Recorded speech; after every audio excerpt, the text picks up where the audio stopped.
Bonjour, c'est Xavier et bienvenue dans une vidéo où j'ai des problèmes avec ma Tesla. Je sais que ce genre de contenu vous aimez bien, mais alors là, moi, je m'en passerai complètement. Alors elle a deux soucis. On va essayer d'en régler un parce qu'il est vachement relou. Ses clignotants font n'importe quoi, doit y avoir un problème dans le faisceau. Elle n'est plus sous garantie, donc je vais essayer de régler ça. Et j'en ai aucun doute avec mon ami Franck de Equip Car 80. Allez, je vous emmène avec moi, on y va. Bonjour Franck. Franck m'accueille chez lui. Maintenant, il fait ça à son compte. Tu es devenu un professionnel du montage. C'est ça. Et bien sûr, vous retrouverez ses coordonnées dans la description de la vidéo. Dis-moi Franck, Oui. qu'est-ce que tu fais de beau sur les Tesla? Beaucoup de choses, à savoir tout ce qui est équipement aftermarket, donc dessus, ça peut aller, alors je fais tous les modèles, ça soit 3, Y, X, S, même les anciens modèles comme le tien de 2019, on faisait les trunks aussi, on faisait le frunk à l'avant, je fais aussi tout ce qui est poignée de porte, tout ce qui est soft close, pour les Y, les Velum, les accessoires complémentaires, à savoir les LED dessus. Si vous avez aussi des pannes, par exemple sur les anciennes générations comme la tienne 2019, au niveau du câblage à l'arrière, par exemple, votre coffre s'ouvre mal, etc. Un coup il s'ouvre pas, etc. Donc là, c'est la partie du câblage du faisceau, donc du coffre qui est abîmé. Donc je refais ce faisceau-là complet. Voilà, je fais aussi quelques recherches de panne aussi sur le véhicule. Ça peut arriver. Pour remettre en état. Alors bien sûr, ça c'est sur des véhicules de 2019 qui sont hors garantie Tesla, voilà, du coup. C'est mon cas. Donc du coup, automatiquement, je refais toute la partie du faisceau et en remise en conformité. Donc je vais vraiment faire que la partie faisceau, je vais pas aller m'attarder sur la partie, par exemple, caméra, des choses comme ça. Parce que c'est un câblage spécifique qui est vendu que par Tesla. Donc ça va être un peu compliqué de les avoir au niveau du faisceau de ce côté-là. Mais sinon, après, tout le reste, voilà, je fais tous les montages dessus et les accessoires que vous trouvez avec les amis de chez Encho ou d'autres partenaires avec qui je travaille aussi. Si vous avez besoin d'accessoires et que vous voulez pas les monter vous-même, voilà, il y a Franck qui est à dispo, donc région Hauts-de-France. Région Hauts-de-France, près du Tréport. Voilà. Près du Tréport, voilà. Et puis tu te déplacerais, mais seulement s'il y a vraiment plus loin, mais si les gens se regroupent entre eux. Voilà, faudrait faire ce qu'on appelle un groupier, ouais, tout à fait. Ouais. Donc très bientôt, justement, je vais en profiter. Juste avec Stéphane, on va faire un montage bientôt. Donc vous le savez que c'est la grande folie en ce moment, c'est d'avoir les sièges modèle Highland Perf dans vos anciens modèles. Chose que j'ai fait avec notre ami Anthony. Donc vous avez pu voir ça sur la chaîne de notre ami Charles, du coup, et donc le montage que vous avez vu chez Anthony, c'est moi qui l'ai fait avec Anthony directement. Donc on va avoir ces choses-là à monter dans très peu de temps, et un méga atelier va se faire donc avec Stéphane bientôt. Impeccable. Voilà. Donc là, ça tombe bien aussi, tu fais pas que de l'accessoire. Ouais. Ma voiture n'est plus sous garantie. Voilà. Et j'ai un souci au niveau de mon crochet d'attelage, je pense. Enfin, du faisceau du crochet d'attelage. On va regarder si on peut faire quelque chose. Ouais. Parce que là, j'ai mon feu qui clignote très très vite. Il doit y avoir un mauvais contact quelque part. Ouais. Et mon véhicule n'est plus sous garantie. Normalement, on devrait y arriver, quoi. En tout cas, je sais que tu es un pro du câblage. Voilà. Lorsque tu montes des choses sur mon véhicule, c'est fait, mais aux petits oignons. Tu as toutes les pinces pour refaire les connecteurs, tout etc. Ça. On a tout. C'est nickel. Bon. Et d'ailleurs, la motorisation de mon coffre arrière et à l'avant, c'est toi qui l'as fait. Ouais. Et c'était... Enfin, il n'y a pas un fil qui dépasse, quoi. C'est nickel. Allez, on y va. T'as enlevé les feux, du coup? Ouais, et on enlève la vis de 10. Ok. D'accord. On va tirer ici. Là, tu regardes. D'accord. Voilà, on va tirer pour pouvoir le sortir après. Après, il reste en dessous, donc... Ici, une vis Torx, diamètre 20, à enlever. Juste ici, là, comme voilà. ça. Il y a 3 clips. Ici, donc les clips en plastique comme celui-là. Là, celui-là. Tu en as un ici, un derrière la roue. Tu en as encore une là. Et en dessous, après, il y a deux. Donc, tu as deux clips à enlever à l'arrière. Et il y a les caches. Tu as des caches avec des vis de 10. Donc, il y en a 2. Au milieu, t'en as 2 autres au milieu, et après au bout, à la jonction entre l'avant et l'arrière, t'en as encore 2 petites. Ouais, donc 6 vis au total et 16 du 10. Ouais, un petit câble de merde en fait, ça peut vite Bah, Enfin, en heure passée, ça peut vite coûter cher. ah oui, oui, bien sûr. Bah, tu as plus cher, on va dire, quand tu vas chez Tesla, tu as plus cher de main-d'œuvre, de montage, démontage, plutôt que peut-être à recharge de panne, si ça se trouve. Eux, s'ils te changent le faisceau directement, le faisceau, il est préinstallé, ils ont juste à déconnecter, reconnecter et terminer. Ça s'arrête là. Ouais, mais il faut qu'ils enlèvent le pare-choc. Par contre, il faut tout démonter au niveau du pare-choc. T'as pas le choix. Toutes les vis en dessous sont de 10. T'en as, donc je disais, 1, 2, que j'ai pas encore enlevé, 3, 4, 5, 6.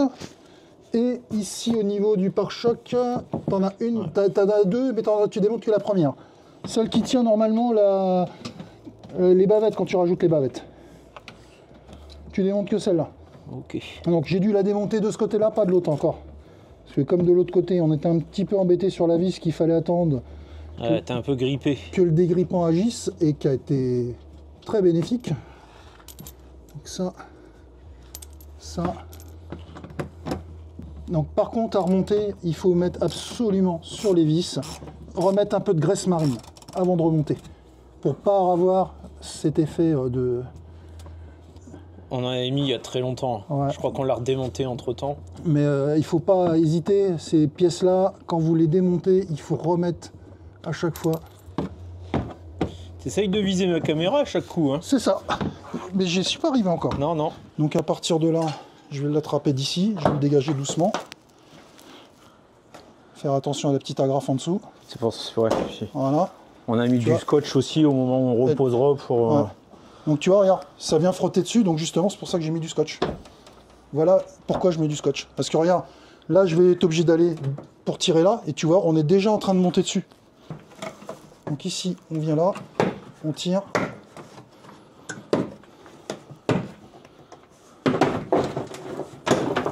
Et voilà. Et voilà. Donc là, la bête est à terre. Donc ça, c'est ton foot sensor. Voilà. Donc là, ton boîtier, il est là. Et tes connecteurs, il est là.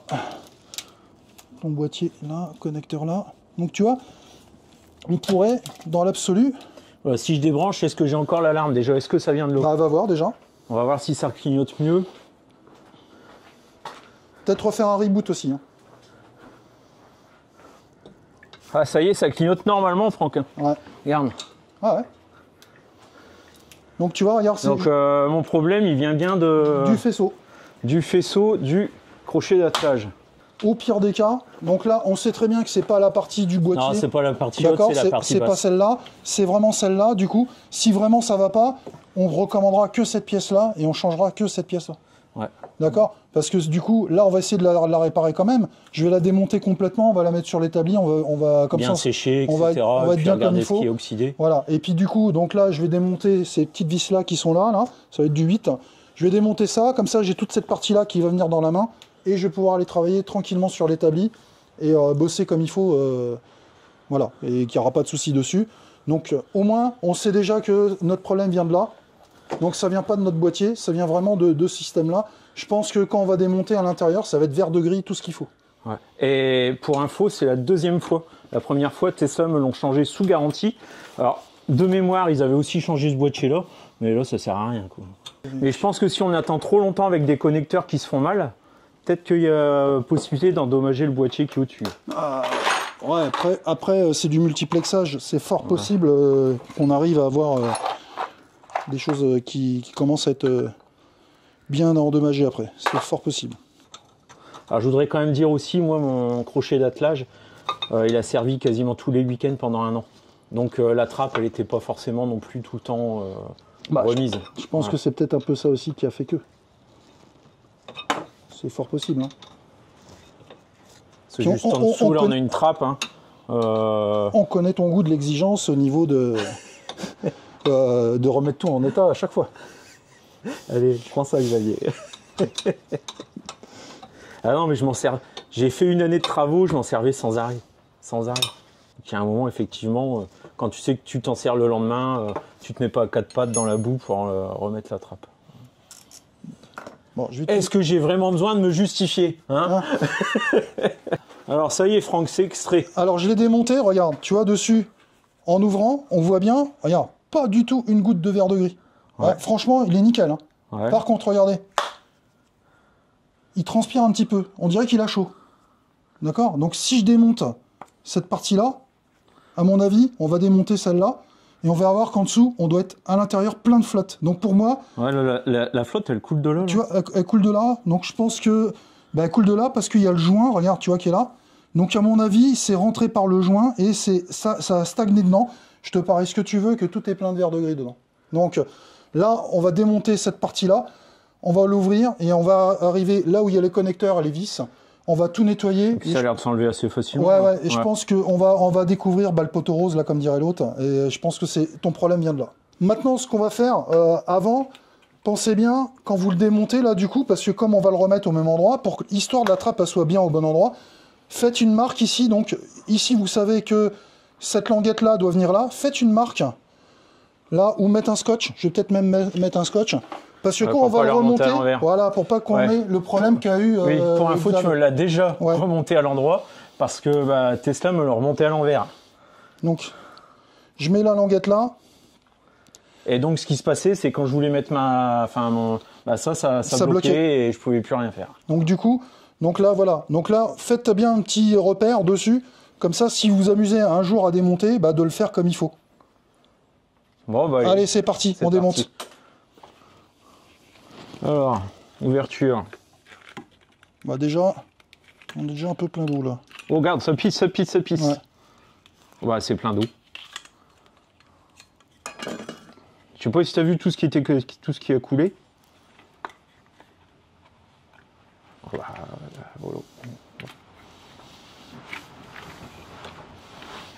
Bon, voilà.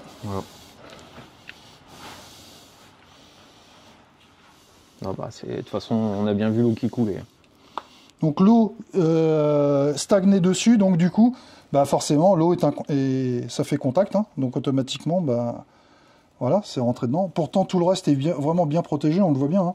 Tu peux par où c'est rentré? Donc là, du coup, ce qu'on va faire, on va utiliser l'appareil à bruit, c'est-à-dire la soufflette, et puis on va bien tout souffler, tout nettoyer proprement. Après, on va mettre un peu de dégrippant.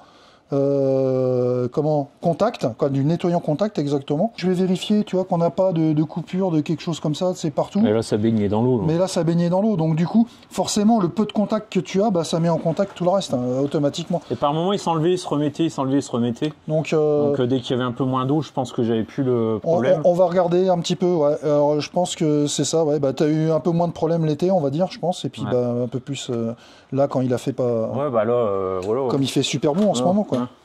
Voilà. Ah, il pleut pas. Il y a que du vent, Franck. Bon, écoute. On a 5 minutes de répit. De répit sans pluie. C'est parti, je mets en route le compresseur.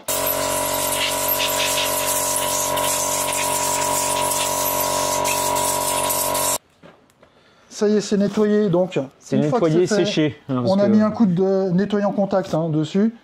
Donc, j'ai remis du nettoyant bien badigeonné, bien nettoyé. Ici, on s'aperçoit, on voit le joint bleu autour. Je sais pas si on va bien le voir à la vidéo, mais... Attends, je vais rapprocher. Voilà, là, le petit joint bleu, là, tout le tour, à l'intérieur. Donc ici, ça doit être bien étanche aussi. Donc, ce que je vais faire, là, pour arrêter le problème, parce qu'on va le remonter, et si c'est encore pas bien étanche, on va avoir des problèmes. Ce que je vais faire, je vais utiliser ce qu'on appelle de la graisse marine. Donc ici, la graisse marine, je vais prendre un pinceau, et je vais badigeonner ici, à l'intérieur. Voilà.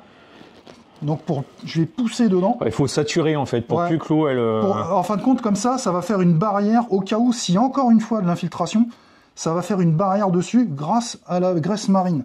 La graisse marine, on utilise ça souvent, comme c'est indiqué, sur les bateaux, des choses comme ça aussi.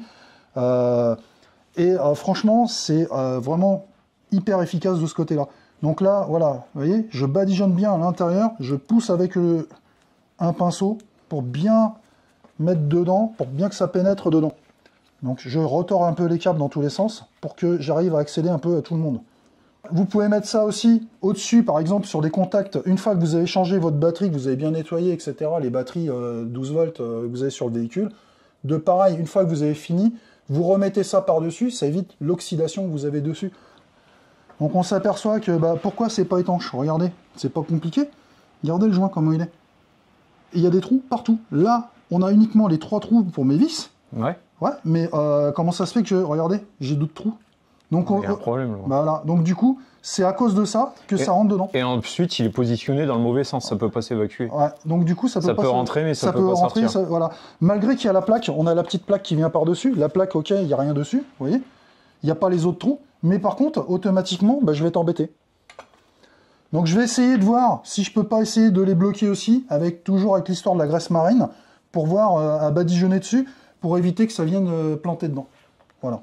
Ou alors, dans le pire des cas, peut-être vraiment percer un petit trou pour que ça puisse s'évacuer par le bas, non?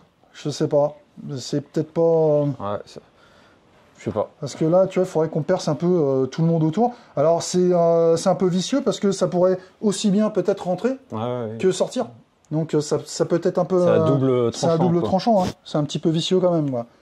Ils auraient fait juste les 3 trous comme il faudrait. Bah, à mon avis, c'est parce que c'est adaptable sur d'autres. Et puis voilà, le fabricant dit, bah, moi, je fais des trous partout. Et puis voilà, c'est tout. C'est dommage que c'est pas des pré-percés, comme on peut avoir des fois sur les véhicules. Et puis voilà. Bon, je devrais arrêter de faire sapin de Noël sur la route, donc. Hein. Bah écoute, on va voir tout de suite. Bon, j'y crois, moi. Moi, j'y crois, là. Ah, t'as vu toute la flotte qui s'est cassée la figure, là Ce que j'ai en plus, enlevé en plus derrière. Ouais. Donc là, les 3 vis voilà. qui ressortent de l'autre côté. Puis alors, il est dans cette position-là tout le temps, quoi, à l'envers. Ouais.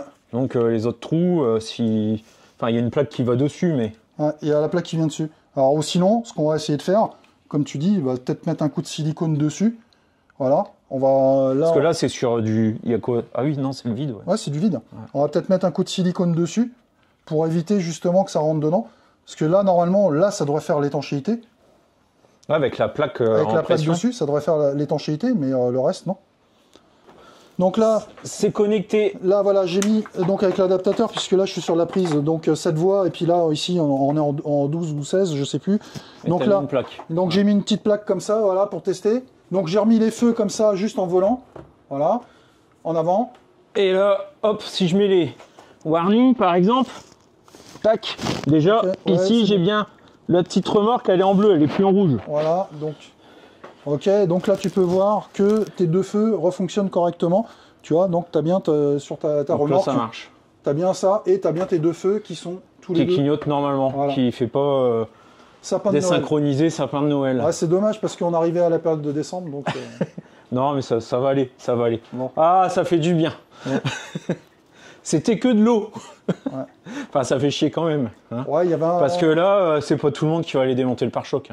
On est d'accord, ouais, il y a un peu de boulot quand même, mais bon, voilà. Vous avez vu que c'est quand même réalisable. Il suffit d'être un petit peu patient. Vous êtes plus sous garantie Tesla, vous voulez le faire, ça vous coûte rien de démonter, de nettoyer. C'est la première chose à faire. C'est tout de suite la première chose à faire, c'est ça, de démonter, nettoyer proprement. Il faut un peu de soufflette, un peu, voilà. Alors la première fois, Tesla m'avait dit. Essayez avant de prendre en charge, lorsque j'étais sous garantie, avec un sèche-cheveux. Là, je pouvais passer du temps avec un sèche-cheveux, ça n'aurait rien changé. Là, il aurait fallu faire bouillir l'eau voilà.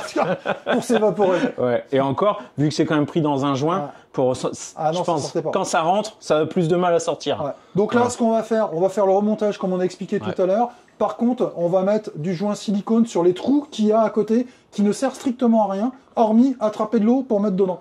Donc ce qu'on va faire, j'ai un peu de silicone, je vais utiliser la pompe à silicone, et sur les trous qui n'ont pas besoin, on va les boucher. Et puis encore une fois, si vous ne sentez pas capable de faire ça, et que les Hauts-de-France sont accessibles, Franck, il y a ses coordonnées en fin de vidéo. Voilà. Allez, hop, on remonte ça. Petite conclusion voix off, donc encore une fois, merci Franck, parce qu'en plus, il ne m'a pas que dépanné pour ce souci-là, on en a profité pour régler un autre problème. Donc vous reverrez sur ma chaîne Franck d'ici quelques semaines, le temps pour moi de réceptionner une pièce manquante et finir la vidéo. Je voudrais juste ajouter que si j'étais passé par la case Tesla comme je l'ai fait la première fois, il m'aurait changé le faisceau et le problème serait très certainement revenu. Donc en plus, c'est aussi un geste écologique parce que j'ai pas besoin de changer le faisceau, il y avait qu'à le nettoyer, qu'à le sécher. Alors Alors dans cette vidéo, je veux pas jeter la pierre à Tesla, je sais que certains s'en chargeront en commentaire, mais ne pas oublier que ma Model 3 à quelques jours près, elle a 5 ans, elle fait partie des premiers lots qui sont sortis de la première chaîne de montage de la Model 3, ça ne reflète pas de la qualité actuelle des véhicules Tesla d'aujourd'hui. Bon, cette vidéo s'arrête là, maintenant j'espère qu'il ne va plus rien de m'arriver de grave avec ma voiture. Pour ça, il suffit d'étendre un linge sur un de ces arbres. Oui, vous savez, ici, nous, en Picardie, on a des traditions un petit peu étranges. Normalement, il faut accrocher un linge d'un malade, hein, mais là, on va accrocher sa chiffonnette. Hein.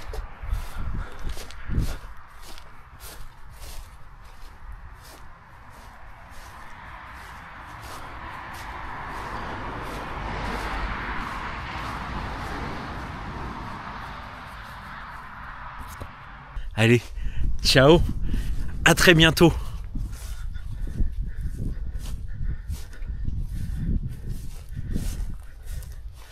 C'est un peu flippant, hein.